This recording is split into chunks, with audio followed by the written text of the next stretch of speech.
권성동, 친윤계 권성동 의원이 얄팍한 정치공학을 하고 있다라며 한 대표를 강하게 비판했습니다. 정부를 비난하면서 자기 세를 규합하는 자기 정치한다.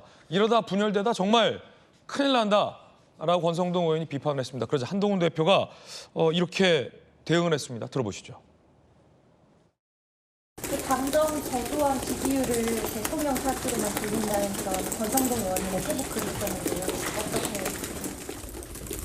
본인 개인 의견 아닐까요?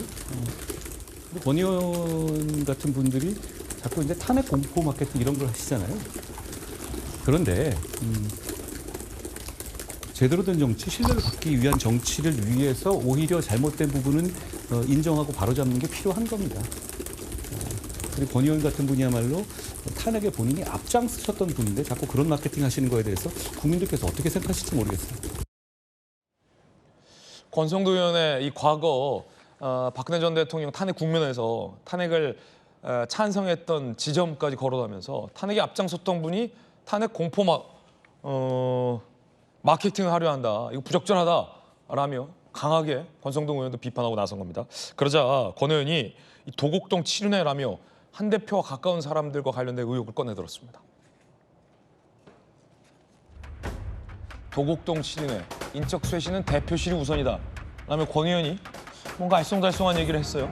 도곡동 치륜회? 도곡동 치륜회.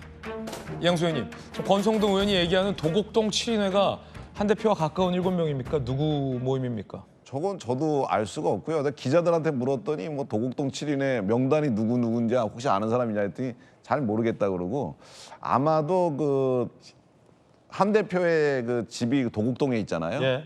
그 도곡동에서 뭐 가끔 모이는 뭐 사람들이 있다 이런 얘기들이 있어서 그렇게 그 7인이라는 거는 한 대표가 또 비선 7인이다 이렇게 얘기하니까 그 7인을 붙여서 이렇게 나온 것 같은데 뭐 당대표가 뭐 별도의 뭐 얘기를 듣는 자문 그룹을 갖고 있는 게 꼭 나쁜 거는 아니죠. 예. 그래서 뭐 그것까지 비난할 것은 아닙니다만 지금 권성동 의원 얘기는 뭐냐면 당대표가 왜 대통령하고 이렇게 각을 세우고 하냐.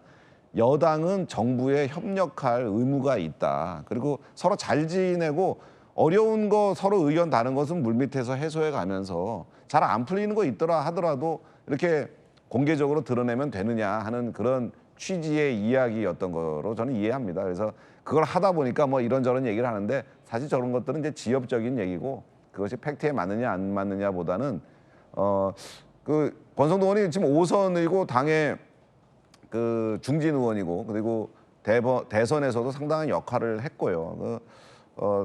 어떻게 보면은 지금 정권을 이제 창출하는데도 많은 기여를 한 분이라서 나름의 정치 경험과 이런 것들을 이제 한 대표한테 이야기하고 하는 것 같은데 저것도 난 사실은 좀 공개적 말고 비공개로 했으면 좋겠어요.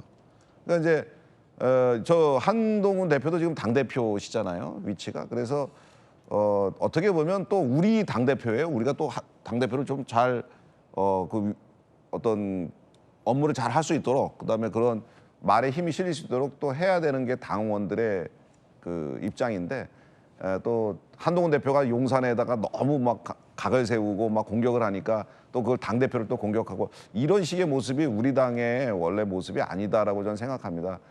분열적 요소를 걷어내고 서로가 서로를 좀 이해하는 방식으로 그리고 서로 위신과 체면 뭐 그리고 서로를 배려하는 방식의 대화들이 오갔으면 합니다.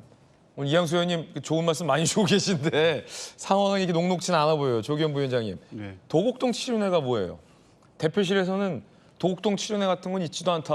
네. 그다음에 반박하는 입장이 나왔어요. 오늘 뭐 여러 보도 보니까 한남동 치륜회 같은 경우 김 여사와 가깝다는 이른바 비선 의심을 받고 있는 뭐 한 대표 주변인들을 통해서 누구 이니셜까지 특정이 되고 있는데 도곡동 치륜회?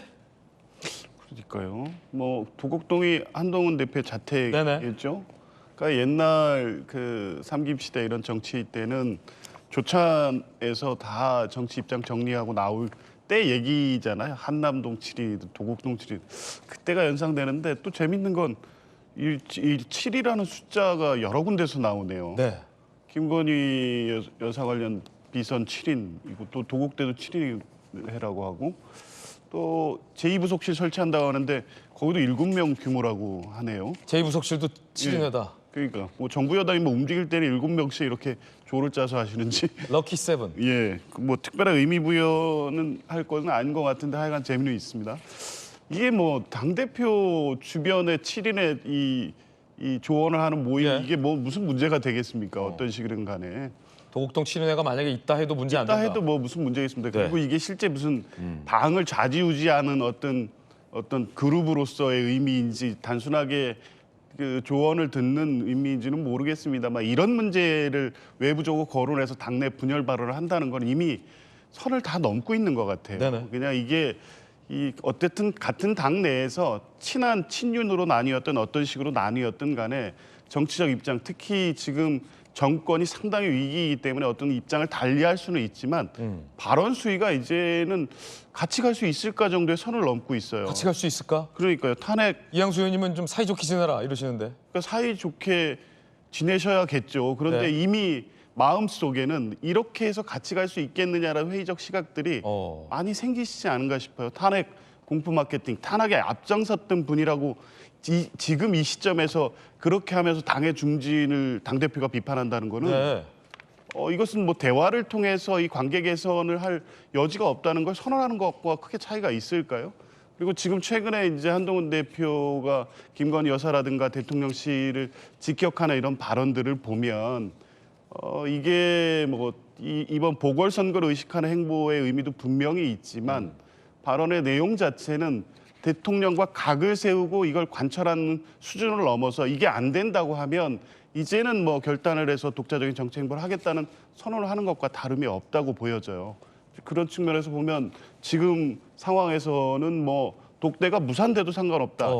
이런 배수점을 쳐놓고 뭐 여과 없이 메시지를 내고 있는 상황이라고 보여져서요. 그것이 내부에서는 당의 7인의 뭐 김건희 여사의 비선 7인회를 가지고 비판을 하든 어쨌든 간에 이 갈등은 이미 대통령과 한동훈 대표 두 분의 어떤 갈등을 넘어서 당내 갈등으로 상당히 진화하고 있고 그것도 상당히 위험수위를 넘고 있는 것으로 보입니다. 예.